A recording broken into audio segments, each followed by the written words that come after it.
প্ৰধানমন্ত্ৰী নামিৰ পৰা একদম আৰু মানুহ মানে নবহে মানে হেলিপেড সেইকাৰণে ষ্টেজটো এইফালে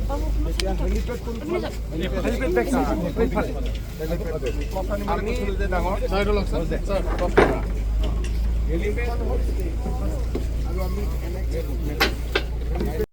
বন্য জন্তুক বানপানীৰ সময়ত ৰক্ষা কৰিব আৰু আজি কলিয়াবৰৰ পৰা বোকাখাট যাবলৈ বিশেষকৈ বিভিন্ন ৰেষ্ট্ৰিকশ্যনৰ কাৰণে আমাক 1.5 ঘণ্টাৰ পৰা 2 ঘণ্টা সময় লাগে। এই এলিভেটেড কৰিডৰটো হোৱাৰ লগে লগে আমি আধা ঘণ্টাৰ ভিতৰতে কলিয়াবৰৰ পৰা আমি বোকাখাট পাব পাৰিম। ইয়াৰ ফলত গুৱাহাটী আৰু যোৰহাটৰ মাজত দৈৰ্ঘ্য 4 ঘণ্টালৈ হ্ৰাস পাব।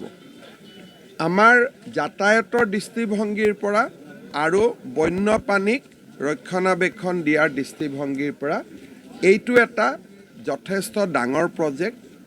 অহা 18 তাৰিখে ভাৰতৰ প্ৰধানমন্ত্ৰী নৰেন্দ্ৰ মোদী ডাঙৰীয়াই এই প্ৰজেক্টৰ শিলান্যাস কৰিব আৰু এই প্ৰজেক্টটোৰ বাকী কাম টেণ্ডাৰ আদি ইতিমধ্যে আগবাঢ়ি গৈছে। আমি অনুষ্ঠানটো যাতে সুকলমে পাৰ হৈ যায় তাৰ বাবে মই আজি আমাৰ এই পথাৰ মৌচন্দা পথাৰলৈ আহিছিলোঁ যাতে খুব ভাল কৰি অনুষ্ঠানটো আমি কৰিব পাৰোঁ। আমাৰ কাৰ্যকৰ্তাসকলকো লগ পালোঁ আৰু আমি আশা কৰোঁ যে সুন্দৰ সভা এখন আমি অনুষ্ঠিত কৰিম আৰু অসমবাসী ৰাইজক দিয়া এই উপহাৰ অসমবাসী ৰাইজে প্ৰধানমন্ত্ৰী ডাঙৰীয়াক নিশ্চিতভাৱে ধন্যবাদ জনাব। আমাৰ মানৱ ধৰ্ম সমাজে সদ্ভাৱনা সভা প্ৰত্যেক বছৰে অনুষ্ঠিত কৰে। সতপাল মহাৰাজজি তেখেত প্ৰত্যেক বছৰে আহে।